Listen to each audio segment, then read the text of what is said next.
pemuda-pemudi Indonesia, berapa jumlahmu? Jawablah, kami hanya satu.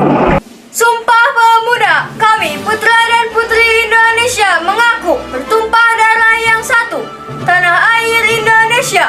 Kami putra dan putri Indonesia mengaku berbangsa yang satu, bangsa Indonesia. Kami putra dan putri Indonesia menjunjung tinggi bahasa persatuan, bahasa Indonesia. Sumpah Pemuda, kami putra dan putri Indonesia mengaku bertumpah darah yang satu, tanah air Indonesia. Kami putra dan putri Indonesia mengaku berbangsa yang satu, bangsa Indonesia. Kami putra putri Indonesia menjunjung tinggi bahasa persatuan, bahasa Indonesia.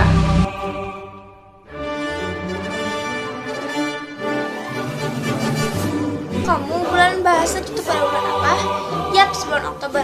Tapi sebelum itu, kamu harus mengetahui bahwa sebutan bulan bahasa kini telah berubah menjadi sebutan bulan bahasa dan sastra.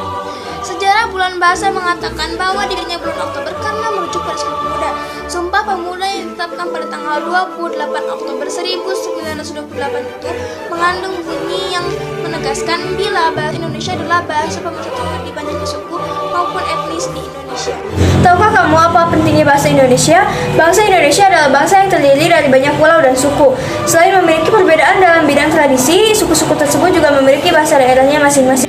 Menurut Badan Pengembangan Pembinaan Bahasa Kementerian Pendidikan dan Kebudayaan berdasarkan Summer Institute of Linguistics menyebutkan bahwa jumlah bahasa daerah ada sekitar 719 dan 707 diantaranya masih aktif dituturkan. Coba bayangkan jika kita tidak memiliki bahasa Indonesia sebagai bahasa nasional dan bahasa pemersatu, bagaimana cara kita berkomunikasi dengan orang dari suku lain? Tidak mungkin kan kita harus mempelajari ke-719 bahasa tersebut. Maka dari itu, di bulan bahasa dan sastra ini, kita harus melestarikan dan menghormati bahasa Indonesia. Tak banyak memang yang mengetahui kalau Oktober merupakan bulan bahasa dan sastra. Biasanya hanya kalangan tertentu saja yang merayakannya, seperti akademisi, penggiat bahasa, pemerhati bahasa, serta orang-orang yang turut memfokuskan kegiatan. Biasanya untuk memperingati istimewanya bulan ini akan dilaksanakan sejumlah lomba, seperti teater, pembacaan puisi, apresiasi prosa, musikalisasi puisi, menulis novel, menulis cerpen, menulis puisi, dan hal lainnya.